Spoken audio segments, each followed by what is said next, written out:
Por que alguns rostos nos atraem mesmo quando sabemos que são armadilhas? Por que sentimos culpa por cortar laços com quem nos suga até a última gota? E mais inquietante ainda, por que permitimos que o jogo continue mesmo quando percebemos que somos as peças sacrificáveis? Carl Jung não via isso como fraqueza, mas como um reflexo sombrio de algo muito mais profundo, o pacto inconsciente que fazemos com nossos algozes. Não, você não é apenas vítima. E talvez, em algum nível escondido nas cavernas da psique, você consinta com esse teatro silencioso de manipulação. A pergunta que fica é: o que em você permite que o narcisista vença? Eles não te dominam pela força, mas pelo reflexo que despertam dentro de você. Não é o grito que aprisiona, é o eco. Jung dizia que tudo o que nos irrita nos outros pode nos levar a uma compreensão de nós mesmos. Mas e quando o outro nos irrita e ainda assim permanecemos? Quando a dor se torna familiar, ela deixa de parecer agressão e passa a parecer casa. O narcisista conhece esse labirinto e te guia nele com olhos doces e promessas de aceitação. Você acha que está no controle, mas e se tudo for parte de uma arquitetura psíquica construída para te dobrar? Há golpes que não deixam marcas visíveis, apenas silêncios, ausências, uma sensação desconfortável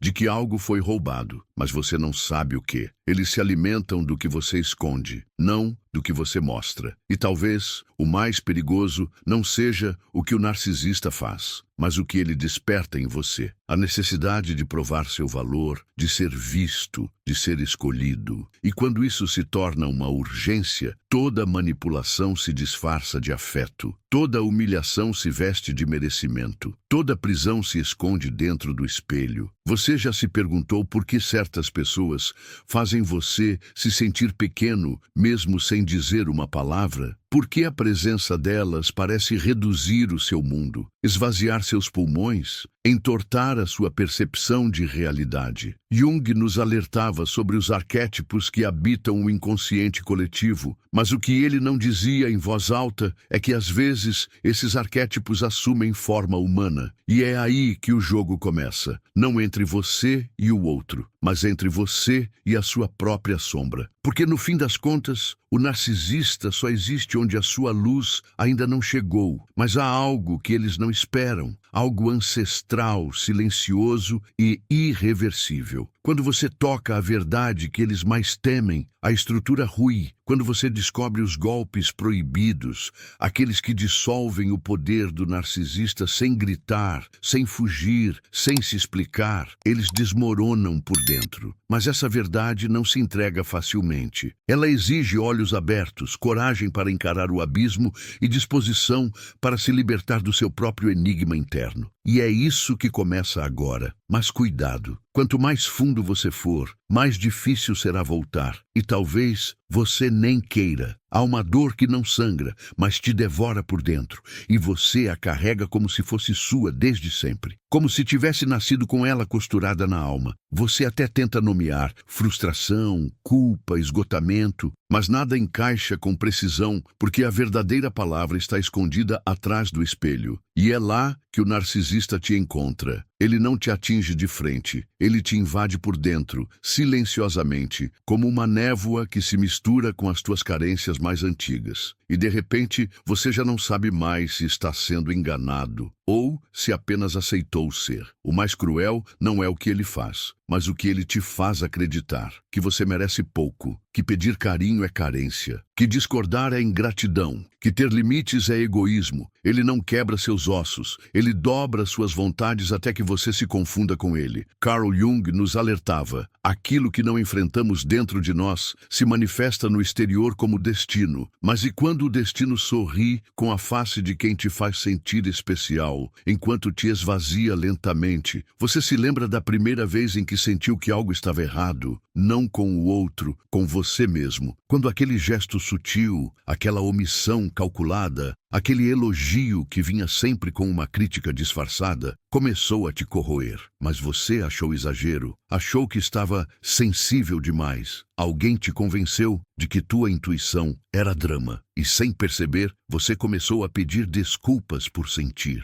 Foi nesse exato instante que a prisão foi construída, com as grades feitas das tuas próprias dúvidas. Ele não grita, ele silencia, não agride, ele diminui. E faz isso de forma tão habilidosa que você acredita que é amor. Você ainda se convence de que está aprendendo, evoluindo, amadurecendo, quando na verdade está encolhendo. Carl Jung dizia que o inconsciente coletivo abriga imagens universais, arquétipos que moldam a psique, e o narcisista encarna com perfeição o arquétipo do manipulador, sedutor por fora, devorador por dentro. Você se aproxima buscando luz e sai com a alma em cinzas. O mais devastador é que ele não rouba nada à força. Ele espera que você entregue, e você entrega, porque lá no fundo existe uma ferida que pede aprovação, que quer ser escolhido, que precisa ser visto. O narcisista fareja essa brecha com a precisão de um caçador psíquico e te oferece exatamente o que você sempre quis ouvir, até que você confunda migalhas com banquetes. Ele não te prende, ele apenas te mostra onde você ainda não se libertou. Você já se perguntou por que sempre perdoa demais, entende demais, justifica demais? Quem te ensinou que ser bom é aceitar tudo calado? Em que momento você confundiu empatia com autoabandono? Essas não são perguntas soltas, são feridas abertas esperando para serem reconhecidas. E enquanto você não as olha de frente, continuará atraindo quem as manipula com perfeição. O narcisista não inventa nada em você, ele apenas acende o que já estava inflamável. Mas há um ponto em que tudo isso começa a virar, um ponto onde a dor deixa de ser anestesia e se transforma em raiva silenciosa, um ponto onde o cansaço deixa de ser submissão e se torna impulso de ruptura. Esse ponto não é gritado, ele é sentido, e quando chega você já não consegue mais se iludir. O sorriso do outro começa a parecer uma armadilha, as palavras doces, um veneno lento, e tudo que antes era conforto vira sufoco. É o momento em que a alma começa a despertar. Nesse instante, algo se move dentro de você, algo que não é novo, mas que estava adormecido. Uma força que sempre esteve aí, esperando o fim do autoengano. Jung chamava isso de processo de individuação, o caminho em direção à totalidade do ser. Mas esse caminho começa com destruição, com o rompimento da mentira, com o colapso da imagem que você criou para ser aceito. Porque só quando a persona desaba é que o verdadeiro eu começa a respirar. E mesmo que tudo pareça ruir, isso não é o fim. É o início da travessia. Você ainda vai ouvir aquela voz tentando te puxar de volta, dizendo que está exagerando, que nunca vai encontrar alguém como ele, que está jogando fora algo especial. Mas agora, pela primeira vez, você percebe, o que era especial era apenas o modo como te mantinham preso. E talvez, só talvez, esse seja o momento exato em que o narcisista começa a se curvar. Não porque você gritou, mas porque, enfim, você enxergou. Ele chega sorrindo, mas o que carrega nos olhos não é ternura, é escaneamento. Ele não está te conhecendo, está te mapeando. Palavras doces são suas iscas, elogios sutilmente direcionados são suas armadilhas. O segundo golpe do narcisista não acontece de forma violenta. Ele é suave, quase imperceptível. Ele não empurra, ele atrai, te faz caminhar com as próprias pernas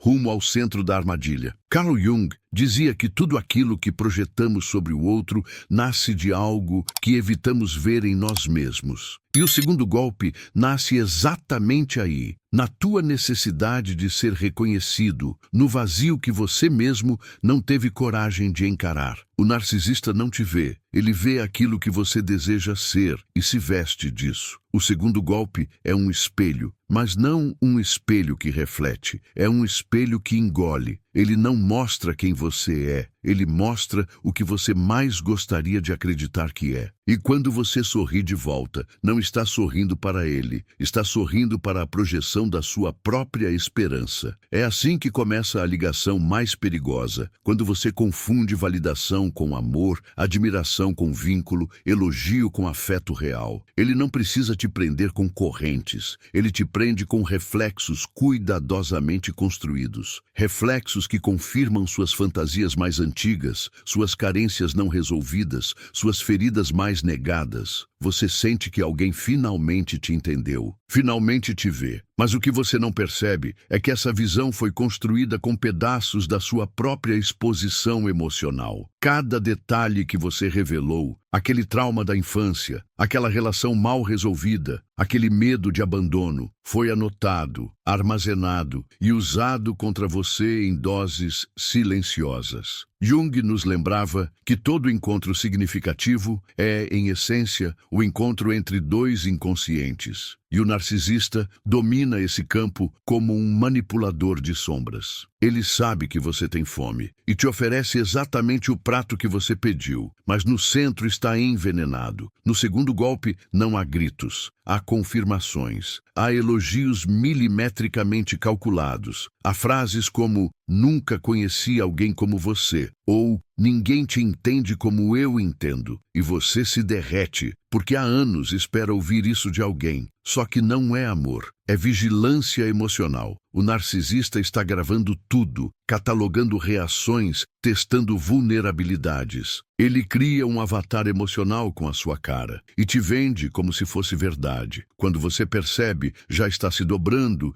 se moldando, se diminuindo para continuar sendo visto daquele jeito. E é nesse exato instante que o golpe se instala. O segundo golpe não rouba sua força de uma vez.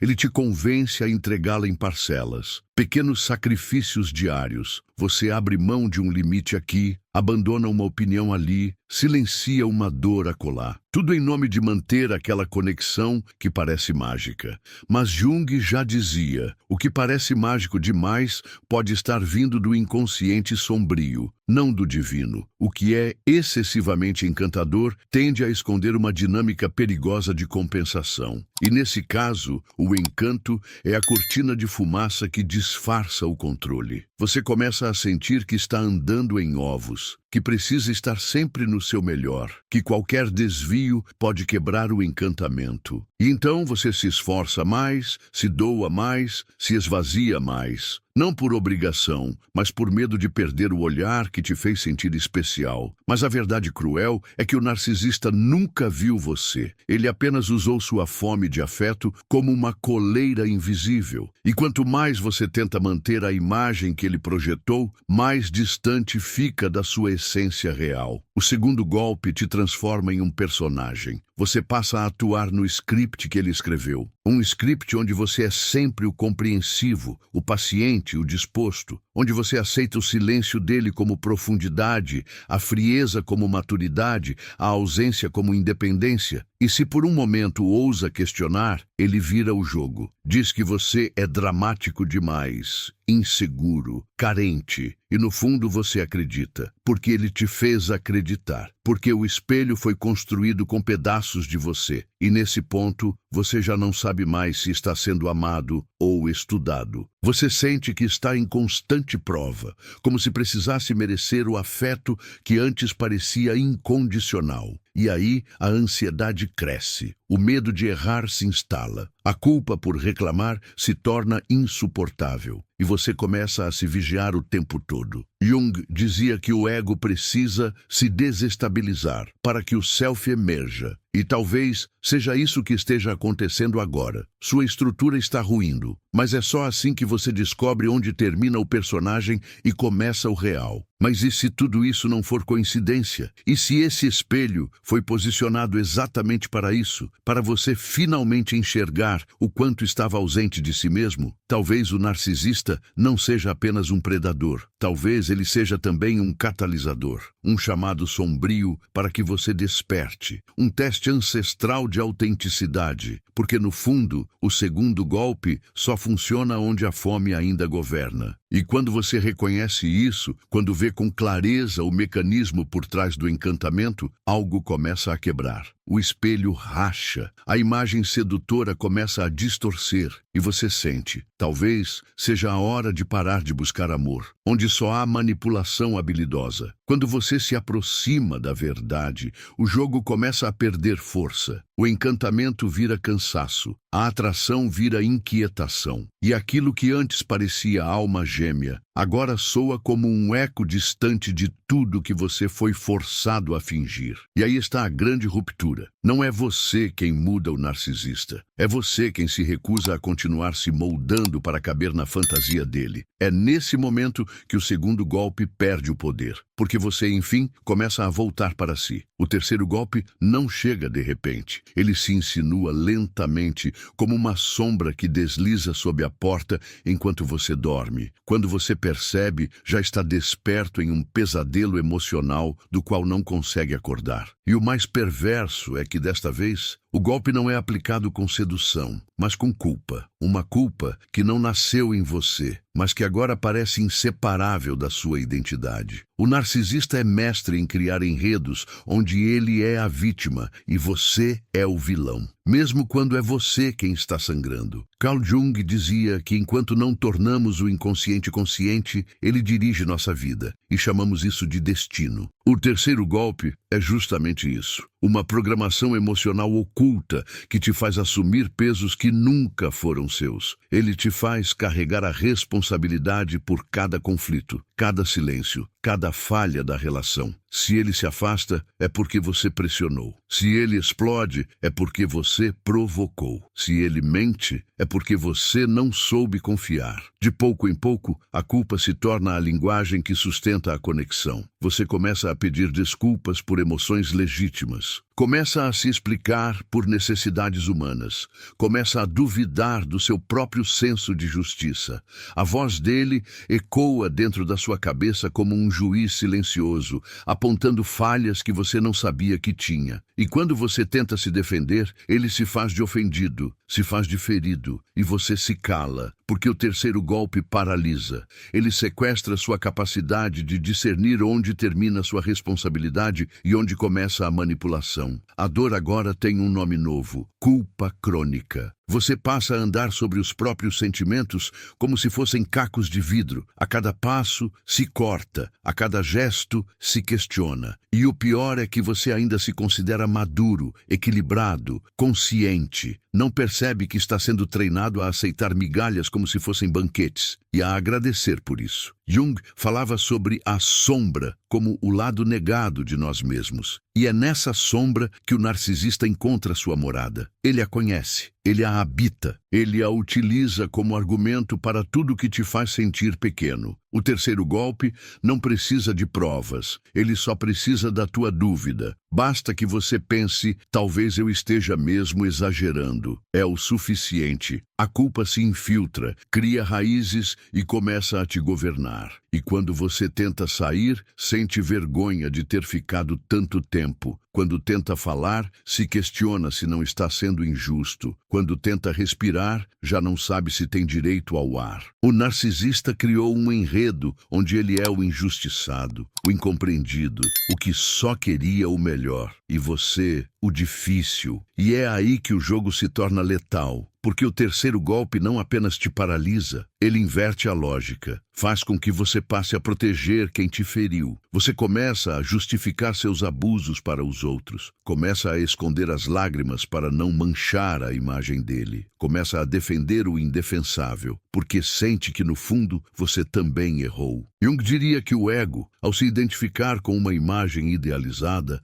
se afasta do self. E é exatamente isso que acontece aqui. Você já não é mais você. Você virou o personagem que ele te convenceu a interpretar. A grande armadilha é que essa culpa cria dependência. Você passa a precisar do perdão dele, da validação dele, do olhar que diz que está tudo bem de novo. O narcisista regula isso com maestria. Ele te dá doses intermitentes de aprovação só para que você continue tentando acertar. E cada vez que você erra, mesmo sem errar, ele reforça a narrativa de que você complica tudo. De repente, você começa a desejar ser alguém mais fácil, mais compreensivo, mais maduro, mas o que você realmente está desejando é ser menos você. No terceiro golpe, o narcisista já não precisa se esforçar. Você faz o trabalho por ele, você se fiscaliza, você se corrige, você se sabota. O controle deixou de ser externo, agora vive dentro de você. A prisão se internalizou e a chave foi jogada fora. É um estado de rendição emocional que se disfarça de responsabilidade. Mas Jung nos alerta: tudo que negamos em nós retorna como destino. E se você negar essa dor, ela voltará. Em outro rosto, em outro relacionamento, em outro ciclo, até que você olhe de frente e diga: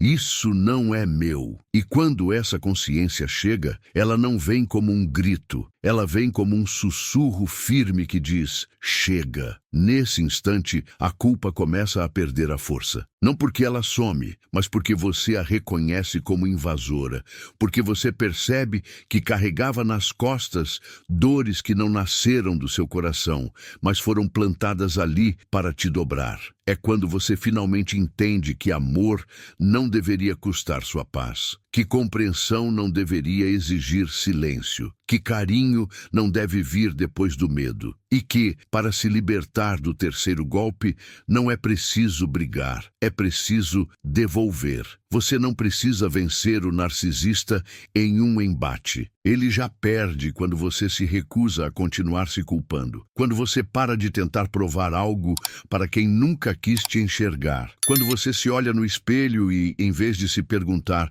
onde eu errei, você se pergunta: por que aceitei isso por tanto tempo? E nesse momento, uma rachadura se abre. A energia do jogo muda e o controle começa a escapar das mãos dele. Porque o jogo da culpa só funciona com quem ainda não despertou. Esse é o terceiro golpe, a manipulação pela culpa. O ciclo do autoabandono disfarçado de maturidade. A mentira vestida de consciência. E agora que você o vê, não como vítima, mas como prisioneiro de uma narrativa, você começa a recobrar algo que ele tentou apagar, sua lucidez. E com ela vem a fúria calma dos que acordaram. E uma verdade inevitável começa a pulsar. Talvez você não precise ser perdoado por nada. Talvez você só precise se libertar. O quarto golpe não chega com estardalhaço. Ele não vem como ataque. Ele vem como ausência, como silêncio estratégico, como um sumiço calculado. E você sente, com todas as células do seu corpo, que algo foi arrancado de você, mesmo que nada tenha sido dito. É o vazio. O desaparecimento emocional que o narcisista provoca quando percebe que você está acostumado demais. Quando você começa a respirar um pouco de autonomia, ele se ausenta. E nessa ausência, você se desfaz. Carl Jung dizia que a psique humana, quando confrontada com o vazio, projeta fantasmas. E o quarto golpe se alimenta justamente disso, dos fantasmas que você cria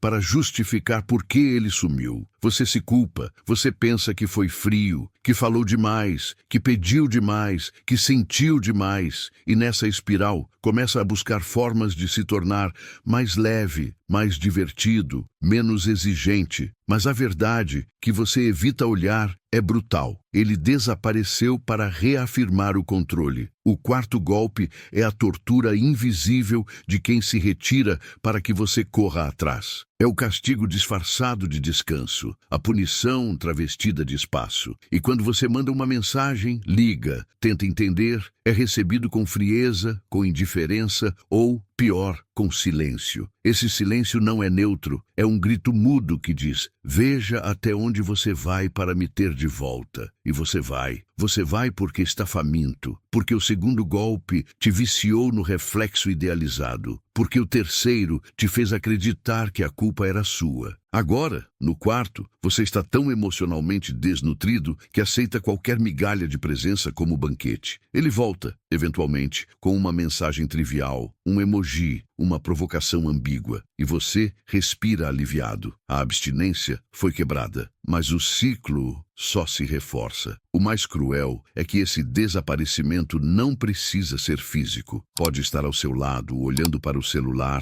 ausente. Pode estar na mesma casa, mas emocionalmente inacessível. Pode estar presente, mas te olhando como se você fosse invisível. Isso corrói, isso te devasta, mas você ainda diz a si mesmo, é só uma fase. Ele está cansado, está passando por algo difícil, e assim você volta para a cela, por vontade própria. Jung diria que a alma se adoece quando mente para si mesma por tempo demais. E nesse quarto golpe, a mentira se torna rotina. O que você ainda não entendeu, ou não quis entender, é que esse sumiço é uma ferramenta, uma estratégia refinada, uma técnica de dominação emocional. Ele te condiciona como um animal em adestramento, dá afeto, depois retira, te aproxima, depois some, te ilude, depois te deixa em silêncio. E assim você passa a viver esperando o retorno, esperando o gesto, esperando o olhar. Você não vive mais por você, você existe à espera do outro. Carl Jung nos lembrava que a dependência emocional nasce da desconexão com o self, e nesse quarto golpe, essa desconexão vira abismo. Você sente saudade de algo que nunca foi real, deseja de volta algo que só existiu na idealização. E mesmo assim, insiste, porque o vazio dói mais do que a ilusão. Você se acomoda no sofrimento conhecido porque tem medo do desconhecido, medo de ficar só, medo de descobrir que aquilo que você chama de amor, na verdade, é um vício bem disfarçado. E o narcisista sabe disso. Ele não precisa te prender com força, ele te prende com ausência. Ele te dá espaço, não para que você respire, mas para que sufoque. E aí, quando você estiver prestes a cair, ele aparece como Salvador, o mesmo que te afogou. Esse retorno calculado é devastador, porque ele não vem com pedidos de desculpas, vem com normalidade, como se nada tivesse acontecido. E você, desesperado por conexão, aceita. Finge que está tudo bem, sorri, faz piada, se molda, se abaixa, porque o quarto golpe fez você acreditar que ser ignorado é normal, que sumiços fazem parte, que você precisa ser grato por qualquer retorno. Mas lá no fundo, algo começa a ranger, algo se agita, uma voz sutil que já não aceita mais tão facilmente, uma raiva abafada, uma vergonha que começa a se transformar em lucidez. A dor do quarto golpe é a de perceber que você tem desejado migalhas com a fome de quem precisava de um banquete, que você se acostumou com o pouco, que você se contentou com a ausência, porque ela parecia menos dolorosa que o fim. Mas essa percepção é também libertadora, porque é nela que nasce o rompimento. Não o rompimento com o outro, mas com o vício, com a narrativa, com o condicionamento. Você não precisa gritar, nem brigar. Basta não implorar mais. Basta não correr atrás. Basta não responder ao vazio com desespero. Quando você se recusa a participar da dança, quando você permanece no seu centro mesmo diante do silêncio, o ciclo se rompe. O narcisista perde o controle, porque ele não sabe lidar com quem não sente mais necessidade de ser visto. E Jung sabia disso. O verdadeiro poder está em ser inteiro, não em ser desejado, não em ser aceito, mas em ser inteiro. Quando você volta para si, o quarto golpe deixa de funcionar. A ausência dele já não te fere, porque você deixou de estar ausente de si mesmo. Esse é o quarto golpe. O sumiço como ferramenta de controle, o silêncio como veneno, a ausência como chicote invisível. E a cura começa quando você para de responder, quando você permite que o vazio se instale,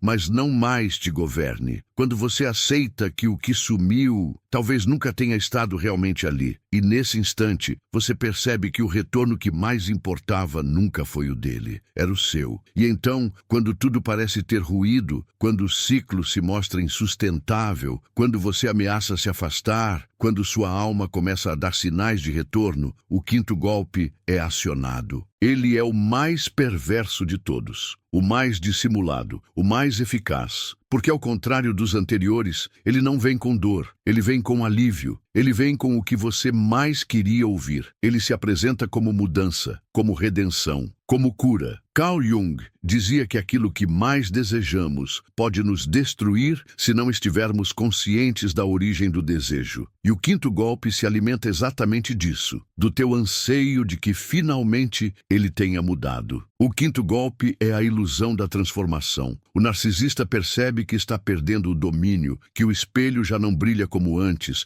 que o vazio já não te convence, que a culpa já não te cala, e então ele muda de tom, suaviza a voz, assume de forma teatral alguns erros, promete se esforçar, diz que nunca sentiu isso por ninguém, que você é diferente. E nesse momento, algo em você vacila, porque ainda há um pedaço ferido que quer acreditar, que precisa acreditar. Porque admitir que tudo foi manipulação é admitir que você foi enganado, e isso dói demais. É nesse exato instante que o quinto golpe se instala, quando você, com a alma ainda em recuperação, reabre a porta por compaixão, não por burrice, não por fraqueza, mas porque você é bom. E é isso que ele usa. Ele se reinventa com precisão cirúrgica, imita gestos de vulnerabilidade, demonstra consciência emocional, pede ajuda, chora, diz que você é o único que o entende. Jung nos advertia, tudo aquilo que é reprimido retorna com máscaras. E o narcisista veste agora a máscara do arrependido, não porque deseja se curar, mas porque precisa te reconquistar. Essa falsa redenção funciona porque você tem sede de sentido, porque sua mente precisa criar uma justificativa que torne todo o sofrimento tolerável. Você pensa, se ele mudar agora, tudo valeu a pena. É aí que o ciclo se reinicia, mas desta vez mais sutil, mais refinado, mais perigoso. O narcisista agora é consciente, em processo, aberto ao diálogo, e você começa a duvidar da sua própria decisão de ir embora. O instinto grita, mas o afeto envenenado o sufoca, e você permanece. Só que agora, o jogo é ainda mais silencioso. O quinto golpe é a arte de te prender com promessas. Ele não te dá algo concreto, ele te vende o futuro. Um futuro que nunca chega. Um paraíso emocional que sempre depende de mais um esforço seu, mais um tempo, mais uma chance. Ele se torna uma obra em construção infinita, onde você é o único que carrega os tijolos. E o pior, se você questiona a demora, ele se ofende. Diz que você está sendo impaciente, injusto, que mudanças levam tempo. E você recua, se culpa de novo. E assim, o ciclo se fecha com perfeição. É nesse ponto que você se torna cativo de uma esperança tóxica. Você passa a acreditar que com mais empatia, mais entrega, mais paciência, ele enfim florescerá. Você não percebe que está regando cimento, que está esperando colheita em terreno infértil, que está investindo energia em algo que nunca foi recíproco. Jung dizia que o amor verdadeiro não nasce da carência, mas da completude. E no quinto golpe, você percebe que o que chama de amor é, na verdade, uma luta desesperada para resgatar algo que nunca existiu como você imaginou. O mais trágico é que agora você se sente ainda mais confuso, porque ele parece melhor, porque há gestos novos, atitudes diferentes, mas nada disso é sustentável. São flores de plástico, bonitas de longe, mas mortas por dentro. O tempo passa e a essência retorna, a manipulação volta, o controle se instala novamente, e você se dá conta de que foi mais uma vez enredado, que caiu no feitiço do perdão mal aplicado, que confundiu remorso com arrependimento e, mais uma vez, está só. Mas desta vez há algo diferente, algo que sobreviveu dentro de você. Um ponto de consciência que não foi apagado, um centro de gravidade que começa a puxar a tua alma de volta. Porque agora você vê com clareza, vê com dor, mas vê, e isso basta. Carl Jung dizia que você não se torna iluminado imaginando figuras de luz, mas sim tornando consciente a escuridão. E é isso que o quinto golpe provoca. Não a escuridão do outro, mas a sua incapacidade de dizer chega, a sua dor de abandonar o que te destrói, a sua necessidade inconsciente de consertar o inquebrável. Quando essa consciência amadurece, você para de lutar para mudar o outro. Você começa a reconstruir o que restou de você, não com pressa, não com promessas, mas com verdade. E nessa reconstrução você entende, o quinto golpe não foi o fim, Foi o início do seu despertar mais profundo, porque não há retorno após esse ponto. Não há mais espaço para migalhas. Não há mais tolerância para ausências disfarçadas de espaço. Não há mais tentativa de salvar quem se recusa a se ver. Esse é o quinto golpe, a promessa de redenção usada como prisão emocional. A manipulação disfarçada de mudança, o laço mais apertado, porque é o mais emocionalmente sedutor. E libertar-se dele exige mais do que força, exige luto, exige aceitação da perda de um sonho que nunca foi real, exige coragem para caminhar sozinho por um tempo, até que o seu próprio reflexo volte a ser suficiente. Jung chamava isso de reintegração da alma. E é exatamente isso que agora começa. Você caminhou entre ruínas e reflexos. Escutou sussurros antigos, escondidos nas frestas da sua própria história. Sentiu o gosto amargo da ausência e o peso silencioso da culpa que não era sua. Foi dobrado, moldado, silenciado. Não por fraqueza, mas por acreditar que, se você se entregasse o suficiente, talvez finalmente fosse amado como merece. Mas agora, neste exato momento, algo se move. Um sussurro diferente, um chamado mais fundo que o medo, porque o que antes te prendia já não te reconhece. Carl Jung dizia que o encontro com si mesmo é o encontro com a própria sombra. E talvez agora você entenda o que isso significa. O narcisista nunca foi apenas o outro. Ele foi o espelho das tuas ausências, a personificação das partes de você que ainda pediam aprovação, que ainda mendigavam valor, que ainda confundiam controle com cuidado. Ele entrou pelas portas que a tua dor deixou abertas, mas a culpa não é sua. Nunca foi. Você apenas estava inconsciente e agora está acordando. Não há grito nesse despertar, não há fúria, há algo mais profundo, um silêncio que ressoa, um saber que não precisa ser explicado, um espaço interno que começa a se limpar. Você olha para trás, sim, mas não com desejo, com compaixão por quem você foi, pela versão de você que suportou demais, que amou demais, que aceitou pouco demais, achando que era o máximo que podia ter. E ao olhar assim, o feitiço se desfaz. Você não precisa vingança, não precisa provar que vale a pena, não precisa que ele entenda. Porque o mais poderoso não é ver o outro se curvar, é se levantar por dentro. O verdadeiro rompimento não é o afastamento físico, é o ponto em que sua alma decide parar de rastejar por amor. Quando você para de correr atrás de quem só corria de si mesmo, é quando você finalmente corre em direção à sua inteireza. E esse passo ninguém pode dar por você. Você carregava perguntas sem nome, cicatrizes disfarçadas de maturidade. Mas agora, as respostas não estão mais no outro. Estão no lugar onde você parou de se abandonar. A cura começa quando você recolhe suas partes espalhadas por todas as tentativas frustradas de ser visto. Quando você se vê sem filtro, sem medo, sem pressa. Quando você compreende que o que te foi negado não define o que você merece e que o amor que você busca começa no espelho, você vai se lembrar desse momento. Não como um final, mas como a dobra onde tudo começou a fazer sentido. Vai ouvi-lo nas pausas, vai senti-lo no olhar de quem já não te causa mais tremor,